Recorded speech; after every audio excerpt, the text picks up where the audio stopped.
10 जून की ये वारदात है। ये एक 1.5 करोड़ रुपए की कैश रॉबरी थी। इसमें 2 व्यक्ति जो कि अपनी स्कूटी पे कैश ट्रांसफर कर रहे थे, उनको मोटरसाइकिल चालक 2 व्यक्तियों ने पिस्टल दिखा के गन पॉइंट पे उनसे 2 बैग, जिसमें कि करीब जो उन्होंने फिगर बताई 1.5 करोड़ रुपए की लूट हुई थी 10 जून को जखीरा इंदरलोक के फ्लाईओवर में। तो उसके बाद से दिल्ली पुलिस की टीम तुरंत कार्रवाई में जुट गई, और क्योंकि ये कम्प्लीटली ब्लाइंड केस था, इसमें ये पैसे जो कैश ट्रांसफर किए थे पश्चिम बिहार से चले थे और चांदनी चौक की तरफ जाने थे।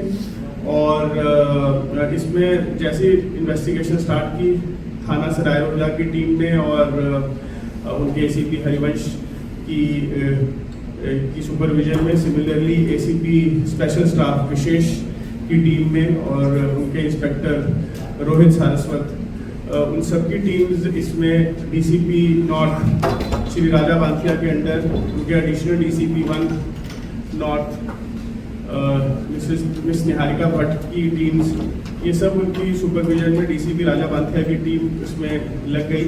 और फाइनली ये केस ना सिर्फ इन्होंने सॉल्व किया है, इसमें 6 क्रिमिनल्स अरेस्ट हुए और 2 जुवेनाइल्स एप्रीहेंड किए गए हैं। साथ ही लगभग 1 करोड़ से अधिक मात्रा की जो स्टोलन और रॉब्ड जो ये कैश था वो भी रिकवर कर लिया गया है। ये बहुत ही इंटरेस्टिंग केस था, क्योंकि इसमें जो कैरियर था उनमें से एक कैरियर करण था, उसकी शमूलियत थी क्रिमिनल्स के साथ। वो पश्चिम बिहार से चला था, वो उसके उनमें से एक क्रिमिनल जिसका नाम वीरू है उसके टच में था। वो वही वीरू और धीर सिंह दोनों इस केस के मास्टरमाइंड थे। इन दोनों ने प्लानिंग करी और धीर सिंह और विक्की, धीर सिंह के ऊपर पुराने भी रॉबरी के केसेस हैं, ये और विक्की दोनों ने इस घटना को अंजाम दिया। फिजिकली मौके पे आके प्लानिंग में और कोऑर्डिनेशन में बाकी सब एक्यूज्ड, जिनमें मुख्यतम करण जो कि एक स्कूटी पे ही था उनके साथ, वीरू, ट्विंकल और सरबजीत, ये सब शामिल थे। और एक और विक्की है जो कि धीर के साथ मौके में था। तो इन्होंने घटना को अंजाम देने से पहले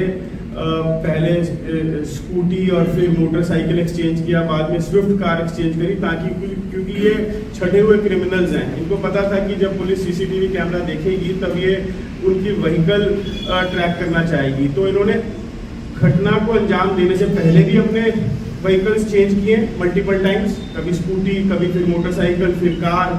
सिमिलरली घटना करने के बाद, वारदात करने के बाद भी इन्होंने अपने मोटरसाइकिल और गाड़ियां चेंज करी। वारदात करने के बाद ये लोग तिलक नगर में इकट्ठे हुए और वहाँ पे इन्होंने जो लूट की जो उन्होंने 1.5 करोड़ जो लूटा था वो आपस में बांटा, और बांटने के बाद सब लोग इधर उधर हो गए। इन्वेस्टिगेशन के दौरान दिल्ली पुलिस ने 8 स्टेट्स में रेड्स कंडक्ट करी। हम 2 सेट्स हमारी टीम की थी जो इनके पीछे लगी हुई थी।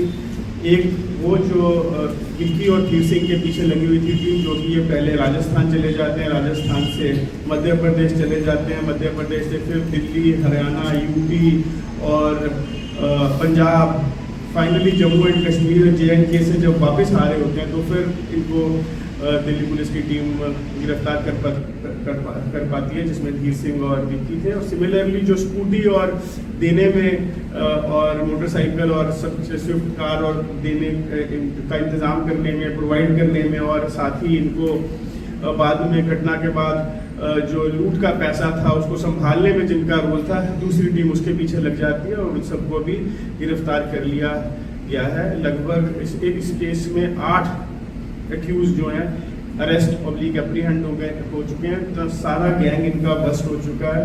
एवरी सिंगल एक्यूज अभी तक जो जिसका रोल आया है घटना में, अभी तक वो सबको गिरफ्तार कर लिया गया है। और 1 करोड़ से अधिक मात्रा की जो रकम है और उससे खरीदी गई गोल्ड है, वो सब दिल्ली पुलिस ने रिकवर कर लिया। मैं डीसीपी राजा बांथिया की टीम को, additional DCP Niharika Bhatt, ACP Vishesh, ACP Harivansh और SHO सराय रोहिला और SHO स्पेशल स्टाफ, इन सबको बधाई दूंगा, इनकी टीम्स को बधाई देता हूँ कि जो इन्होंने पूरी लगन के साथ, मेहनत के साथ इस केस को सॉल्व कर लिया है। साथ ही आपके माध्यम से हम ये भी बताना चाहेंगे, एक तो भारी मात्रा में अमाउंट में जो लोग कैश ट्रांसफ़र करते हैं या कैश का में डील करते हैं, उसमें प्रॉपर प्रिकॉशंस वगैरह नहीं लिए जाते।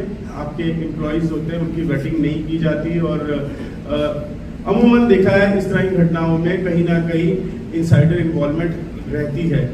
इससे पहले भी जैसे आपको याद होगा, पुरानी दिल्ली रेलवे स्टेशन के सामने जब एक लूट की घटना हुई थी, उसमें भी एक एक्यूज्ड जो कैश कैरियर ही था। सिमिलरली इससे पहले भी कोई पुराना एक्स एम्प्लॉई इंफॉर्मेशन देता नज़र आता है।